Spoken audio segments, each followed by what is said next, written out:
All right, we are live here with our first live stream in a bit, actually. It's Yeah. Curtis Morrison and I. Yeah, we haven't done it in a while because, um, mostly actually because of me. I've been kind of busy the last few days, and I just played my first concert in 4 years last night, so that was pretty cool. We got about 25 people showing up, and if you've ever been to a concert at a restaurant, it was pretty decent. So, uh, yeah, what have you been up to?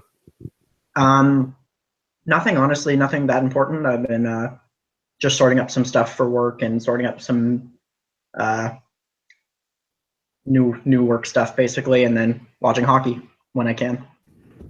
Yeah, it's been a good tournament. No concert. What's that? No, I haven't played any concerts. Oh, too bad. I was really looking forward to your next concert. But Yeah. right now, just so you guys know, Oh, yeah. we are streaming this to Facebook too. So this has been kind of we're trying something brand new. And actually, it looks like our Facebook stream's already died. But Beautiful. Revolutionary stuff. Facebook. we're trying our best here for what we're doing. But regardless, yeah. So it's been a good World Hockey Championships tournament. I've been kind of looking forward to seeing how this tournament will progress. And right now, yeah, we got the quarterfinals coming up. So overall, what was your biggest surprise of the quarterfinals? Because I think I have an idea. In terms of teams squeaking in. Oh, that, but also like my personal biggest surprise was actually it's tough to say if it's Finland because I projected that Finland was going to do really bad, and like they just squeaked in. They only beat France by 1 point. Yeah, I think, and that's really interesting considering they actually lost to France. So if that had been a 1 point shift one other way, France takes a game to overtime that they lost in regulation, then France actually squeaks through and Finland's out. But no, even when we were talking about Finland doing poorly earlier on our day 3 or day 4 streams, which people can go back and watch if they're that interested. I still felt like they were probably going to squeak into the quarterfinals. They had their hardest games behind them. Obviously, that loss to France was disappointing, but they've picked it up since then. I still don't think they're going to make it by the United States in the first round, but they've got their worst times past them, and as long as they keep playing Jesse Puljujarvi like a player and not like a bench warmer, I think they'll be all right against the Americans. I'm not that shocked that they made it. The team that I am more surprised about is Germany. I think that's the obvious pick. It was going to, since day 4 or 5, all the math was showing that it was going to come down to that game with Latvia on the last day. And hell, if Latvia didn't give it everything they have just to lose in the shootout on a Freddie Tiffels, nice shot by Freddie Tiffels. But yeah, like they had to catch up for that one. They were losing 2-0 to Germany. Yeah. The Latvia gave them everything. It's disappointing for Latvia, but they had an amazing tournament. Probably the first or second, like between them, Switzerland, and France, those are the 3 teams that really, I think, outperformed expectations. Obviously, expectations for Switzerland are higher than for Latvia or France, but still, Switzerland in the last 2 games squeaked out wins against, I believe, the Czechs and the Canadians. Maybe I could be wrong on that. Yep. Well, beating Canada was a big deal, and the people keep saying, like, oh, how did Switzerland beat Canada? How did France almost beat Canada? It's because Canada, as good as they always are, remember, this is a team that literally forms at the beginning of the tournament. France. I believe they said something like 15 or 16 of them were on this year's team that were on the team when they beat Canada in 2014. That's right. Continuity. That's a team that shows up every year, ready to play, especially if they're at home. It's a better roster than they've bought the last few years because a couple of the guys they added just are better, but also because they got their best players this time, and they didn't have to worry about the playoffs. It's a team that sticks together and plays together, right? And like you've said before, that's the advantage that a lot of European teams have over the Canadian and the American teams.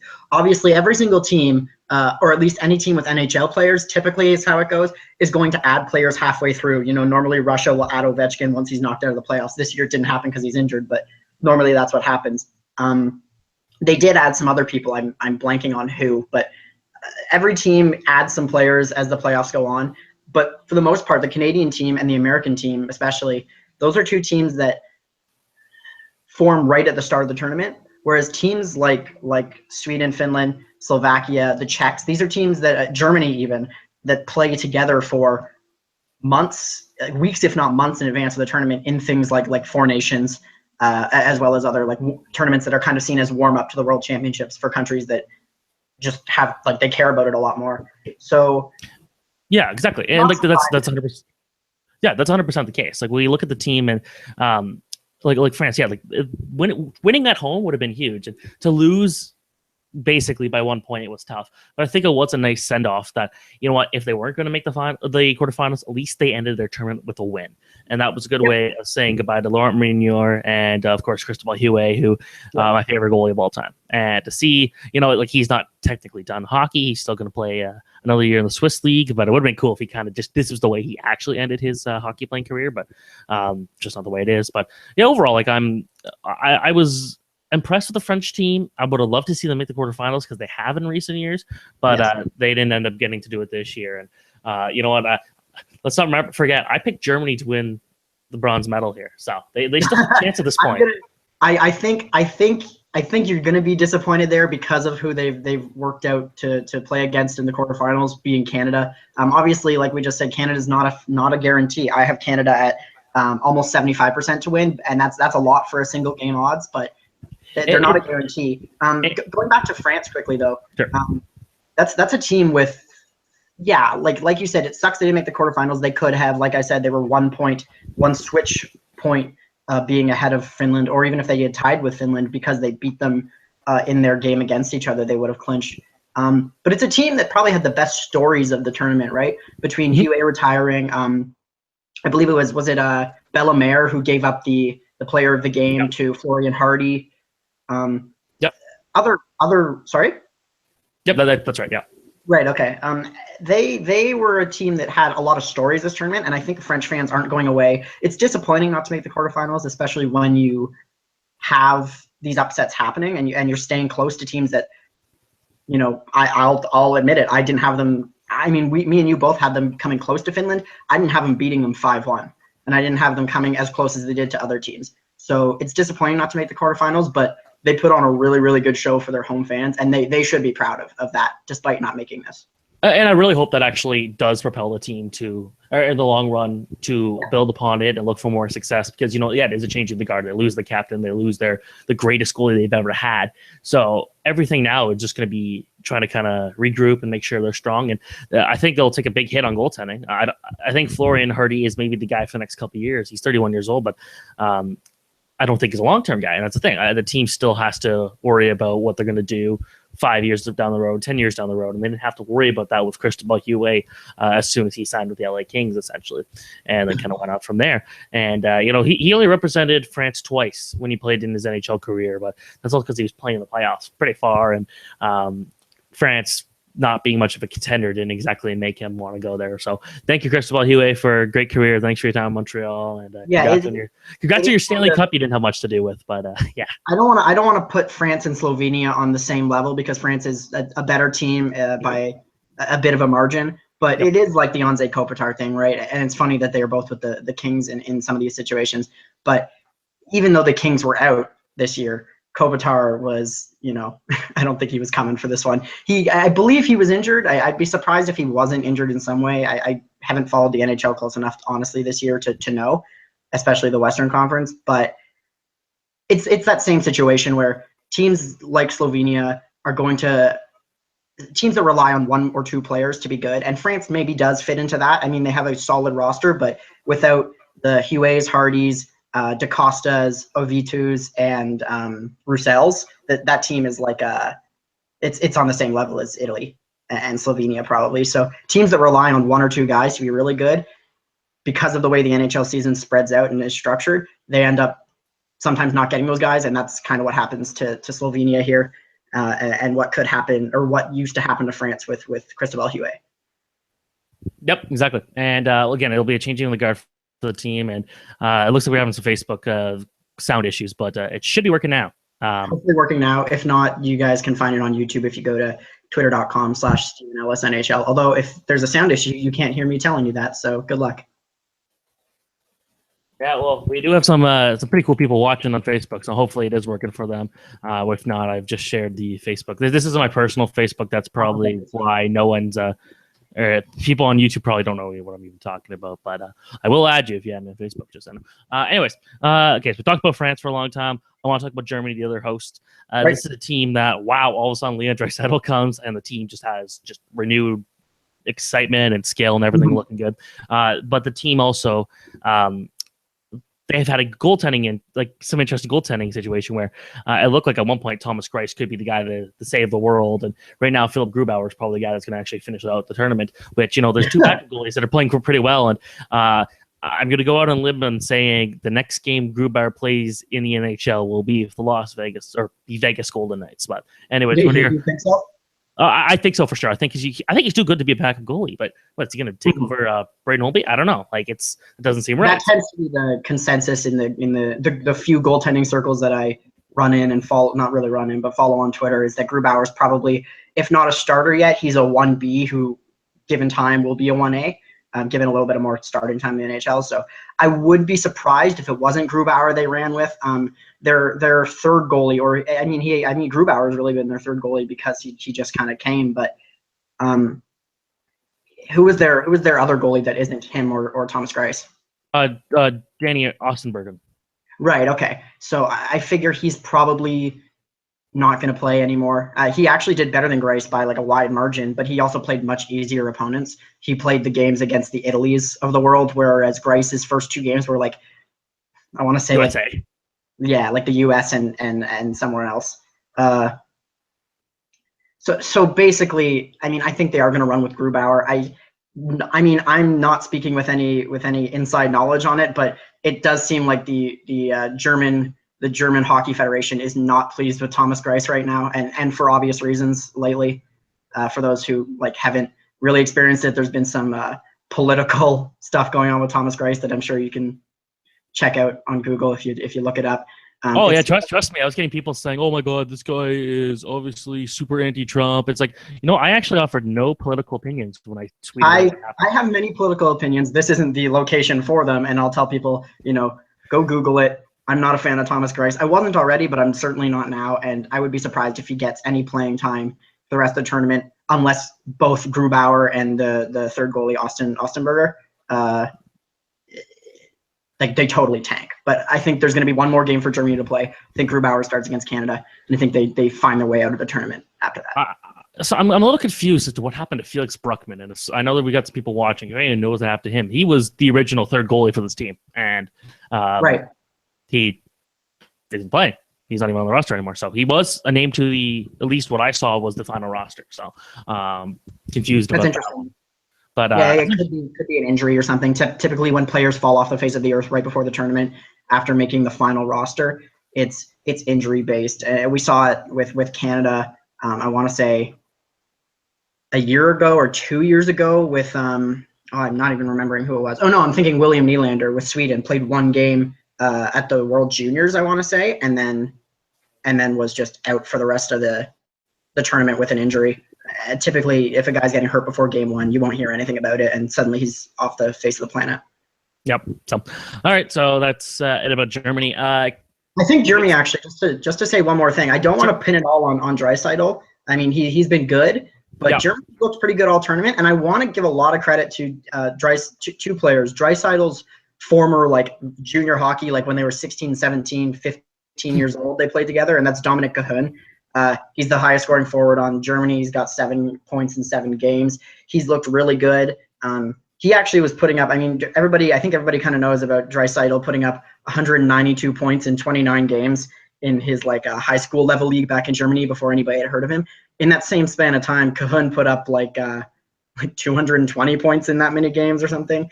They dominated that league, and I believe they're playing together now, and that's going to be good for them.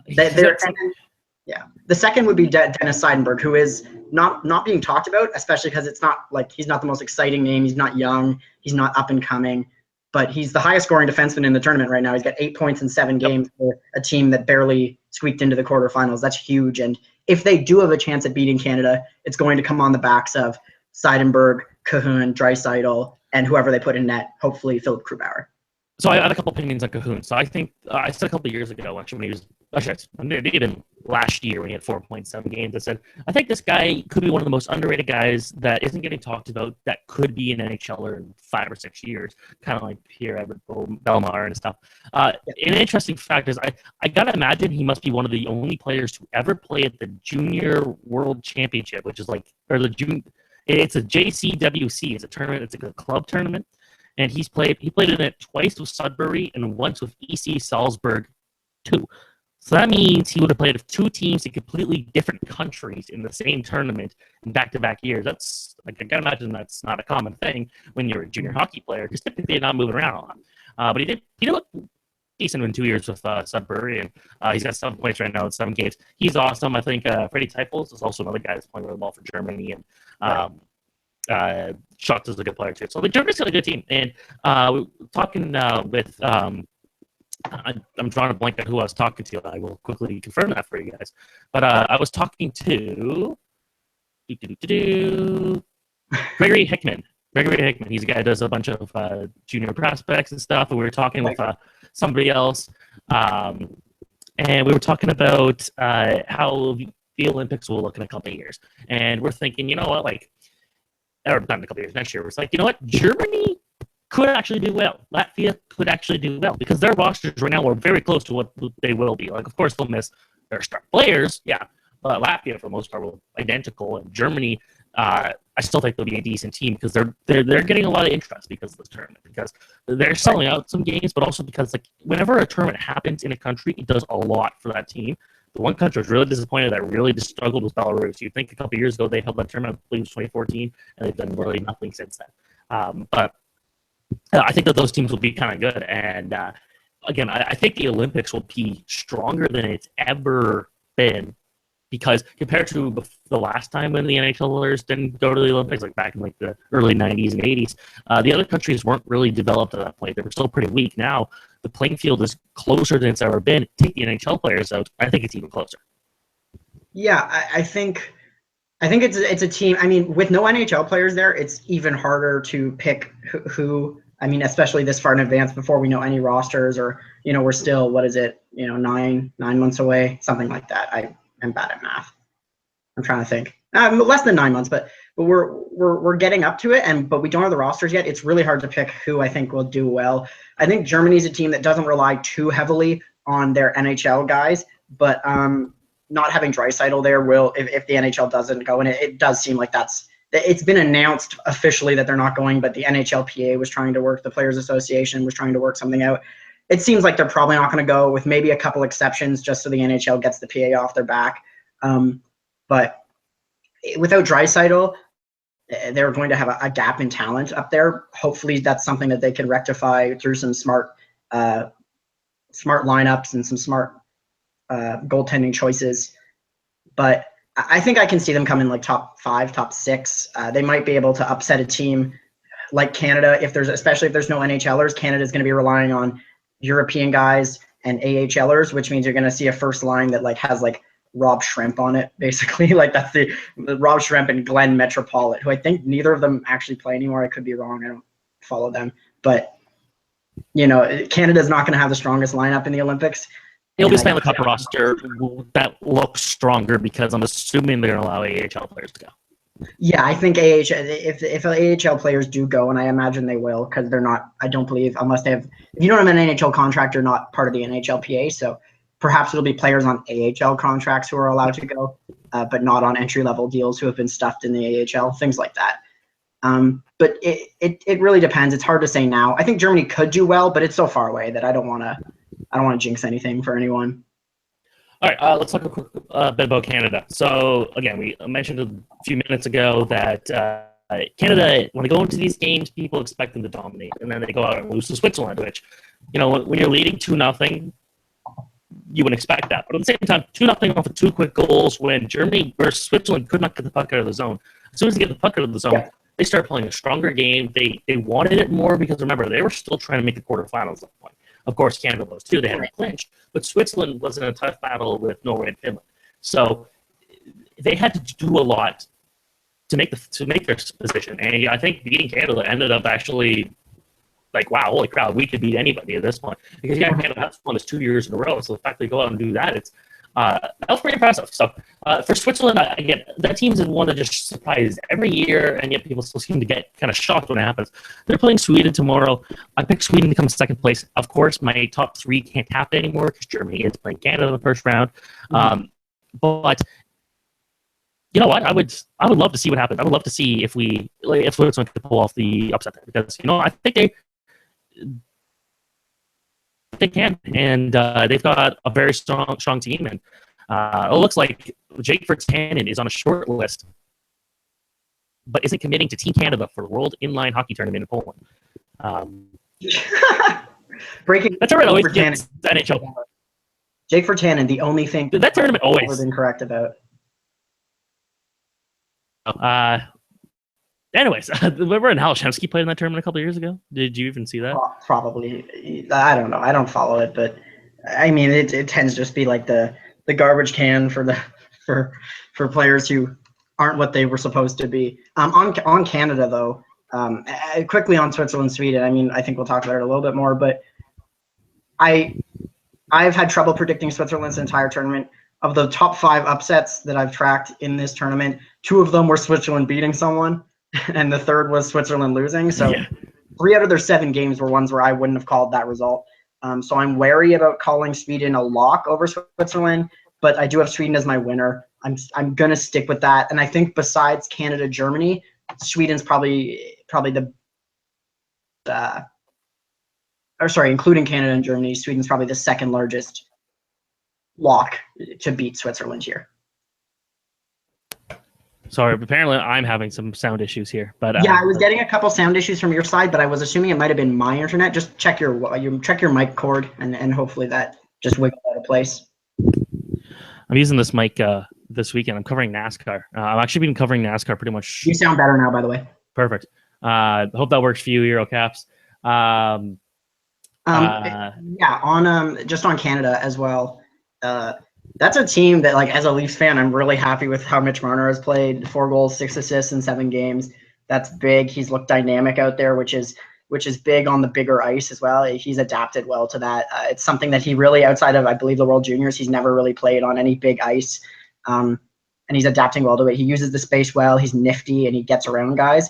I think if Canada is going to continue to go far in this tournament and is going to win for, I believe, the 3rd year in a row, it's going to be on the backs of McKinnon, of Marner, of Jeff Skinner, who's been doing really well. And on defense, a guy who really stands out right now, actually, surprisingly, because I didn't even know why he was on the team, is Mike Matheson. He's got 5 points in 7 games. Yeah, he's an easy guy to forget, but he actually won the top defenseman award last year. Oh, did he really? I totally forget that. That's hilarious. I've never heard of him being that good when he's been playing in North America, but honestly, I don't hear. But the last time I heard of him was the World Championships here ago. I could not tell you. I'm pretty sure he's with the Habs. Am I wrong? Florida. Okay. See, this is how little, but he stands out, and maybe that's why we haven't heard about him a lot, because he is in Florida. It's kind of like how you never hear about Oliver Ekman-Larsson up until a couple of years ago because he was in Phoenix, then Phoenix, now Arizona. But he stands out really well, and I think if they are going to have to end up in a semifinals matchup against Russia or the Czech Republic, it's going to be, especially against Russia, it's just going to be a fit of offense, given how well the Russians have been scoring in this tournament and how well the players like McKinnon, Marner, and Skinner and Matheson have. I'm looking forward to hopefully a possible semifinal of Russia-Canada. Even if Canada loses it, that's a fun game to watch offensively. And again, as much as I am Canadian, and I know this tournament is all about loving the country you're cheering for, I just want the best couple games to end the tournament. I want this to be ended. Again, I'm going to miss the finals and the semifinals, and it's gonna suck. But I guess I can't complain too much when I'm going to be watching racing at a very close proximity. I'll be literally by the track. Last time I went to this track, Mosport, if you guys know that track, I got hit by tire debris because I was taking photos underneath the flag stand with the rest of the photographers.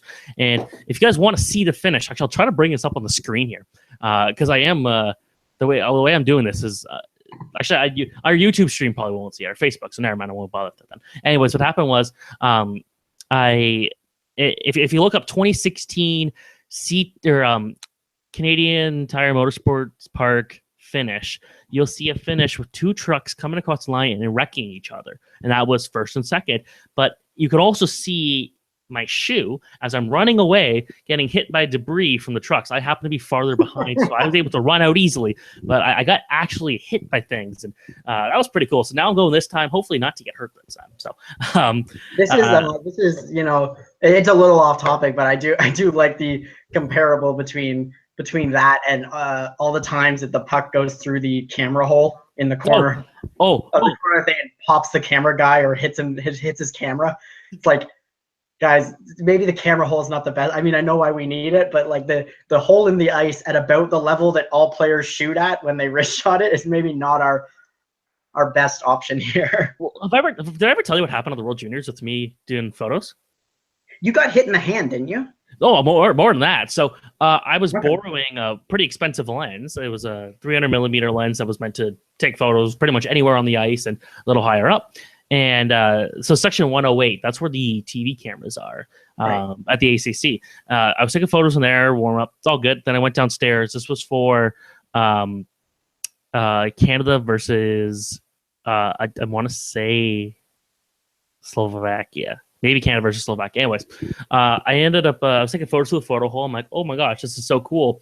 And like I sit down there for a minute, and then Michael McLeod, like his brother, used to play for the Blades. Anyways, he shoots the puck, goes around the glass into the photo hole, and clips off my camera. I'm like, oh crap, this could go bad. Fortunately, it was okay. Next day, go to Team Canada's only practice of the tournament, and the puck goes off the crossbar, hits the net, comes straight down. I was moving to a different spot.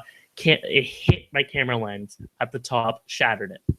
I was never able to use that lens again, and that was a bummer because I don't have a proper camera lens that I could use for using the ACC, just because I don't have one that's wide enough, long enough, whatever, and get one to borrow, and that's what happens. It was fine, like the lens is still usable, but basically I didn't use it the rest of the tournament. It was just you'd have to replace a lot of it, and that can be a pain in the ass. I mean, stray pucks are always the biggest problem that the league faces in terms of fan injuries. Or sorry, not the league, the sport in general faces fan injuries. Obviously, that's why they put the netting up after some bad shit went down at a Blue Jackets game, and as well as like camera destruction, stuff like that. There's not really a solution to it. It's just one of those things. It sucks, you know.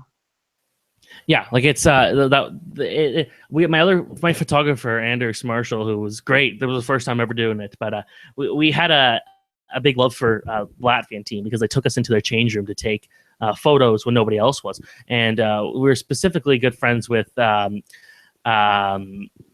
Smittens, the goalie, and he was one of the nicest guys to tell. And he makes a save, deflects the puck, and destroys his lens. And his had a bit more damage than mine. But there's no saving yourself from eventually just having a lens destroyed in this sport. Like no matter what you're doing, one time a puck will hit you or your equipment.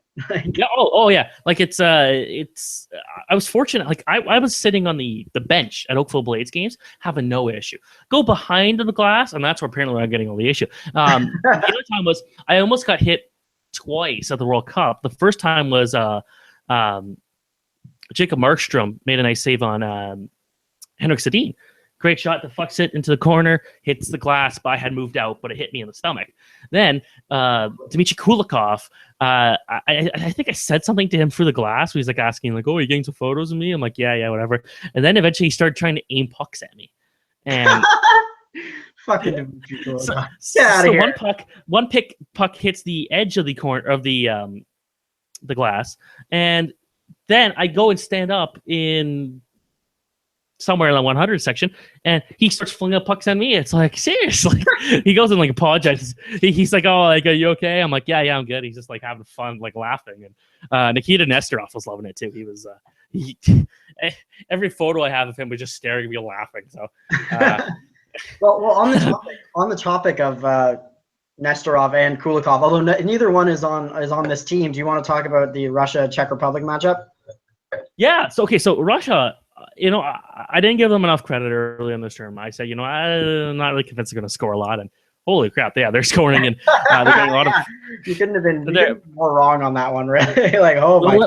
Well, also Artemi Panarin. I don't know if you saw the game yesterday where he played and against the Americans. He gets a breakaway and just like from like far out, just like barely shoots it on net. That's because he hurt himself. Or he got hurt from a hit. I never actually saw the hit. I missed that game, but he hurt him. Is he out, do you think, or is he staying? So he played. He played third line as opposed to the first line. And I don't think he got a shift till the second period. I never heard his name until the second period, at least. Wow. And anyways, so he looked sore. He didn't look like he was fully up to his game, but he did well. It was kind of almost like with France, Stefan DaCosta. Like I'm pretty sure he broke his wrist. Because he was icing every time he wasn't on, and goes out and just scores these amazing goals still after that.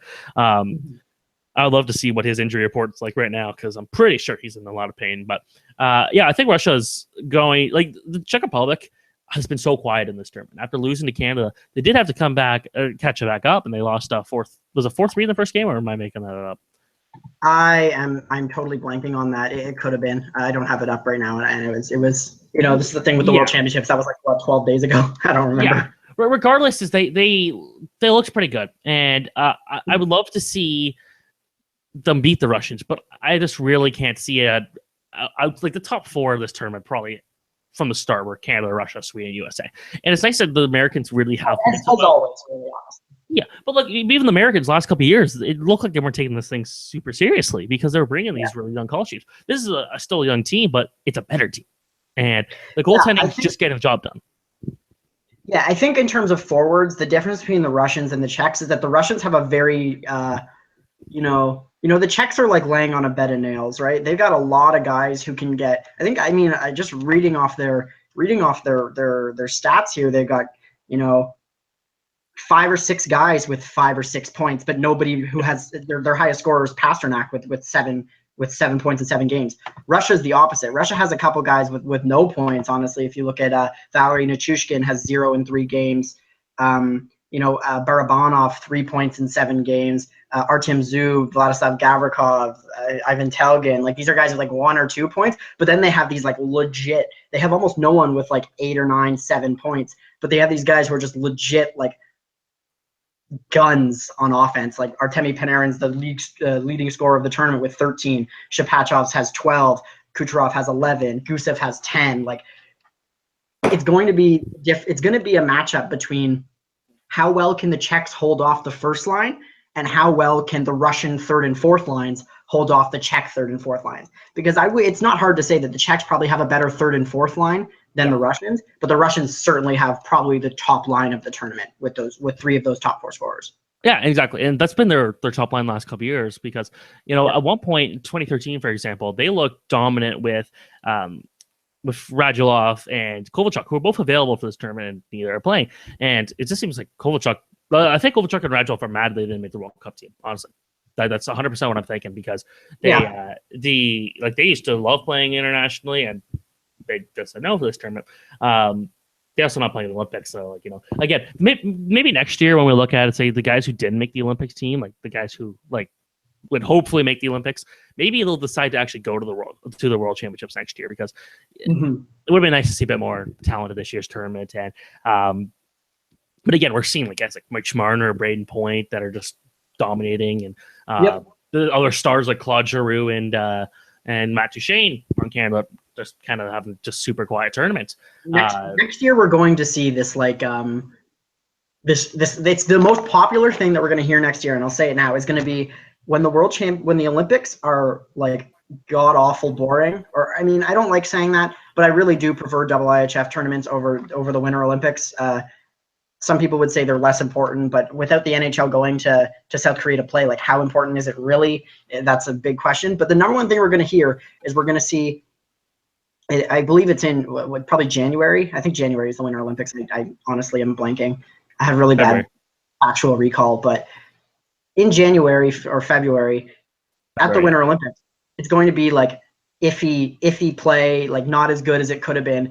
And then in April, May, come the World Championships, come the World Championships, you're going to hear it constantly, like, this is what the Olympics could have been, like, this is actually good, and this is what the Olympics, this is like what it could have looked like 100%. If the NHL doesn't go to the Olympics, you're going to see those players who would have gone to the Olympics really, really come out strong in the World Championships, partially out of like contempt for the NHL, not wanting them to go and not really letting them go, but also just because they didn't get to play in the Olympics. A lot of these guys are fired up to play for their country, as like cliche as that is. I think next year's World Championships are going to be very, very fun to watch, especially because, you know, South Korea is going to get a warm-up in the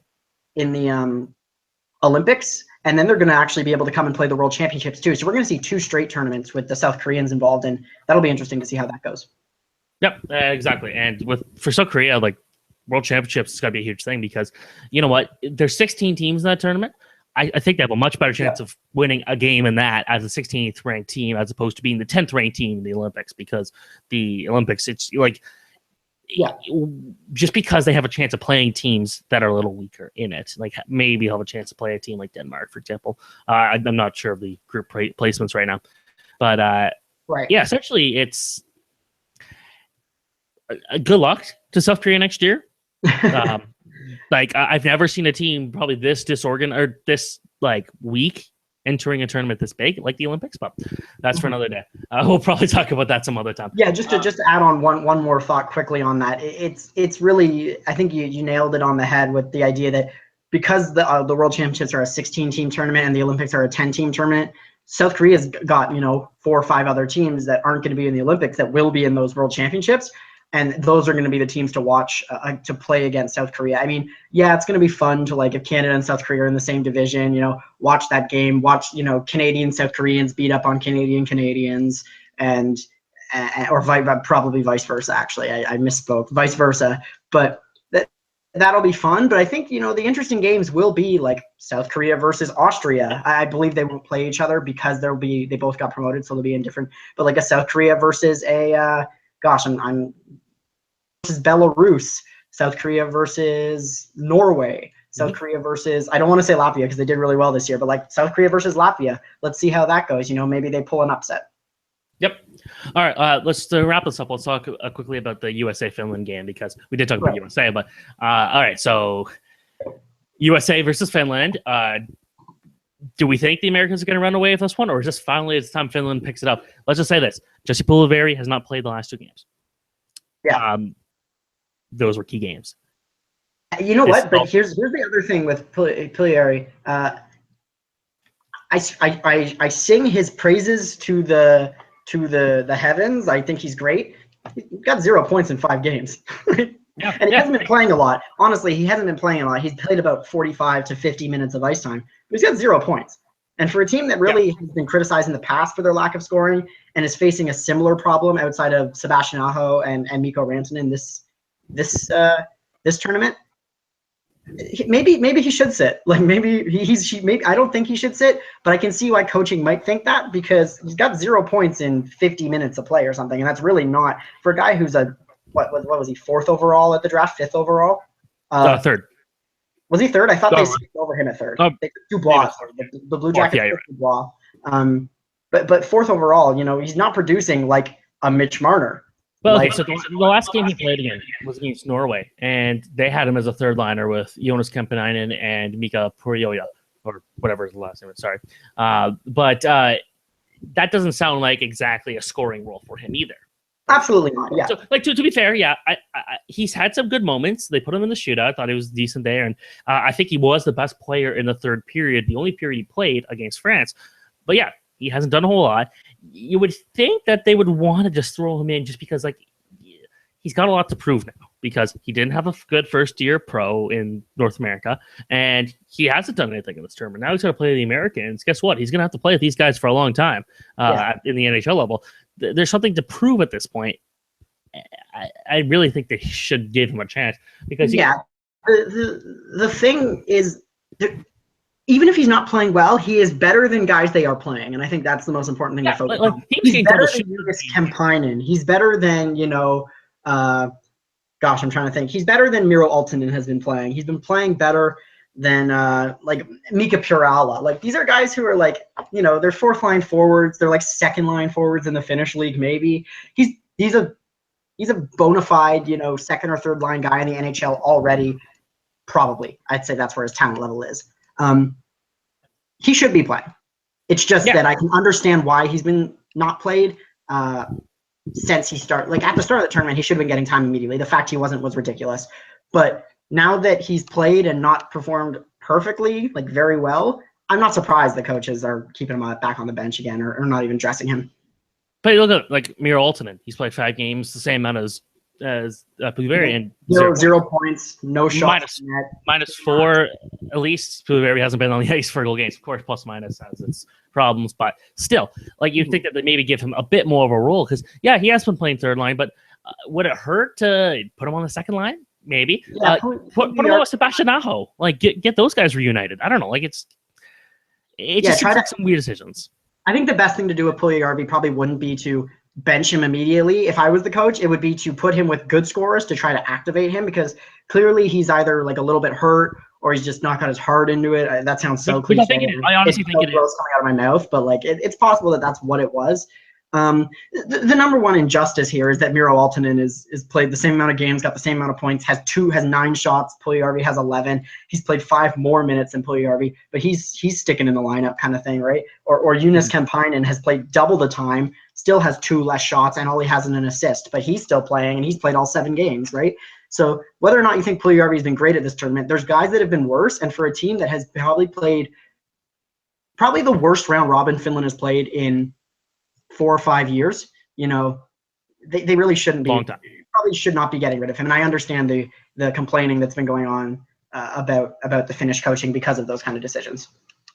A little young though, and maybe I know that Finland. I'm going to quickly check the age, but I know that Finland, the average age is 27, so they actually have a quite older team comparison. So they have an old team at this tournament. You think they do pretty well, considering they're not. Their goaltending has also like blatantly. People can getting in some discussions on Twitter about how Korpisalo is good. He is good apparently. Like he's good in league play. He's good, with the Jackets apparently. But he's got an .873 save percentage, and Harry Satteri's got an .889. Like you have to be better than that. Elvis Lincoln's isn't even in the quarterfinals, and he put up like a .930. You have to be better than that. So I think there is blame to be shuffled around on their goaltending for sure as well. So looking at past tournaments for Finland, they came silver last year, silver 2 years before that, 3 years before that, they won the whole thing. The last time they didn't make the quarterfinals was in 1997, 20 years ago. And it's kind of fitting that 20 years later, this is like the worst tournament since. They've obviously had years where they've missed the quarterfinals and not done great. Like actually, they 2005 they went 2-3-1 in the 2-3-1, 0-1. So they've had not exactly a good year. And I know they didn't make the quarterfinals, but it is interesting to contrast them with Slovakia because Finland and Slovakia, like I would say by far, were the two most underplaying teams. Like based on their expectations, they were underperforming. That's the word, underperforming greatly. Slovakia had their worst results in this tournament since they existed as a country. Their first year they existed as a country after Czechoslovakia broke up.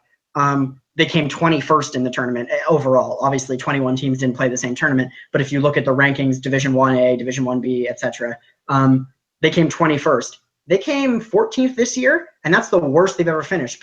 They finished 13th 5 or 6 years ago, or 4 or 5 years ago, I think. But Slovakia took a huge nosedive this season too, or this tournament too, and it's interesting to look at how both those teams just kind of fell off the radar. Yeah, and again, like it's kind of a far cry from the goaltending specifically for Finland because I just looked back 10 years ago, Antero Niinimäki was unbelievable, and Pekka Rinne. That's what I was saying a couple days ago. Niinimäki. Yeah. Pekka Rinne won he got the longest shutout in World Championship history. So they've got good goaltending in the past, and right now Niinimäki's like, Pekka Rinne is like, I'm just gonna go and try to win the Stanley Cup this year. And not really interested in this World Championships thing. It's kind of working out for him. He could win this whole championship. And you know what? He's probably a favorite right now. Them or Anaheim seem to whoever comes out of that Western Conference series seems to be probably the favorite going against the Senators, who are not good. Sorry, Senators fans, your team's actually probably bottom 15 of the whole league. They're probably the 16th best team that made the playoffs. And the Penguins matters now. Have been out. Sorry, I don't think it matters now. Oh yeah, I don't think they care anymore, but they aren't. If they make it past the Penguins, it will be out of sheer Penguins badness because they also haven't been good during the playoffs. No, But this is not an NHL stream, so we'll stick away from that before I start yelling about possession stats and war. But okay, so anyways, let's just quickly do our predictions for tomorrow. I'll start. I'll go with the Americans are going to win that one 3-1. Yeah. I'm going to say Russia beats the Czechs 4-3. I think the Czechs will give it a pretty big battle.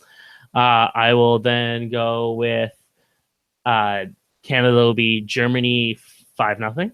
And I'm going to go with Sweden beats Switzerland 2-1. Okay, you have all the same winner picks as me, which isn't surprising at this stage of the tournament. There's some clear favorites. I think if I have to go scores, I'm going to go USA probably beats Finland. I bet it goes to overtime. I bet it's a 3-2 win. It's a 2-1 win, something like that. I think Finland's goaltending either steps up or their forwards step up. So we either see like 2-1 or we see 5-4 or something. I think it's going to be closer than we expect given Finland's round robin performance was not good at all. And they barely squeaked in like we were talking about. But I think the U.S. beats them. I think it's going to go to overtime. I'm not sure what the score will be. I think it's going to overtime or a shootout. Does it go to shootout in the quarterfinals? Yeah, it does, right? Yep. Yeah, no, it still does. Sweden, Switzerland, I hesitate so much to pick Switzerland games right now because I've been bad at it so far this tournament. This is my first tournament really picking based on the numbers and based on the odds. And Switzerland's, I've only picked 4 out of their 7 games correctly, I think, which is not good compared to, aid. So I have trouble saying they're definitely going to lose, but I'm going to pick Sweden. I'm going to say probably 3-1, maybe 4-1. I think that's around what we were giving them. Russia, Czech Republic. I don't have as much confidence in the Czechs. It's a little bit of bias. I'm not a fan of the Czech team. The Czechs and the Slovaks both tend to play very boring hockey, to me at least. I'm not a fan of them, so it might be a little bit of bias, but I think the Russians probably run away with it. I think they might win 5-1 or 6-1, honestly. I think that line, that top 4 or 5 players, Shapachov, I'm fully blanking on the other ones, Panarin, Kucherov, among others. I think they might just run all over the Czechs.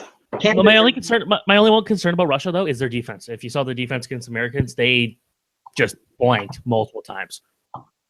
Yeah, I think the Americans are also a better team than the Czechs, though. I mean, yeah, their defense isn't great. I like Victor Antipin. Provorov's not bad, but once you get past that, Provorov's pretty bad yesterday. That was the worst game I've seen him play in this tournament. Yeah, I mean, point wise, he's been probably their one of their more productive defensemen. But yeah, I can see that. I think once you get to their third pairing, which is like Andrei Mironov and Bogdan Kiselevich, like that's when you think that they might get shelled out there. But I have confidence in their defense. I think it's better than most years. Anton Belov's pretty solid. Dmitry Orlov's pretty solid. I have a Victor Antipin jersey, which is like literally the only KHL jersey I own. So I can't shit on him. He's a player. So I think we'll see 5-1 or 6-1. I think the Russians might clock them. And Canada, Germany. I hate picking like big wins for Canada. I'm Canadian. I like when the Canadians win. But I also would love if I would love if Germany beats them tomorrow and really make the tournament more interesting. I'm gonna cut what you said there and post it on YouTube and say Curtis Morrison loves when the Montreal Canadiens wins. No, not the Montreal Canadiens. They are. I heard Canadians. Blah blah blah blah. Can't hear you. Blah blah blah blah blah blah blah blah blah. Shea Weber sucks. He doesn't suck. He's good, but he sucks. Anyways, Canada, Germany. We're gonna go 4-1, 4-0, maybe. If Germany gets a goal, it will be Dominic Cahoon or Leon Draisaitl or Dennis Seidenberg. And everybody after that on that German team, they're all right. Patrick Reimer's all right, but they can't stand up to Canada. I think Mitch Marner might pot a fucking hat trick against them, So I would say Canada maybe 4-1, 4-0, maybe 5-1. I think Canada and Russia run away with their games. Sweden will squeak one out with over like maybe 1 or 2 goals over the Swiss. And U.S.-Finland is a game that's probably made for a Clayton Keller overtime goal or a Clayton Keller shootout winner. He's been dominant. I think he's a good player. He's been truly good, and I love watching him play. All right, so I think we're going to talk next, probably on Friday, to kind of say, it'll be pretty much our last live stream, mostly because I can't talk about the finals since I won't be watching it. Okay. I think we got pretty much similar picks, and yeah, we got all the same winners. We got a couple different. You think the U.S. is going to beat Finland by a bigger score than I do, and I think the Russians are going to clock the Czechs. Those are our two big differences. All right. Well, at least we got the winners. The winners of pretty much every game. Anyways, thank you very much, and thank you for people who are watching. Looks like we've had a consistent viewer base the whole show, so I guess that's a good thing. Really good. That means we haven't driven anybody away. We're not allowed. On Facebook, it looked like we did because it turns out my microphone wasn't getting picked up on Facebook, but everyone heard what you had to say. So, hey, alrighty. That's how it should be. No. Thanks everybody for watching. Yep.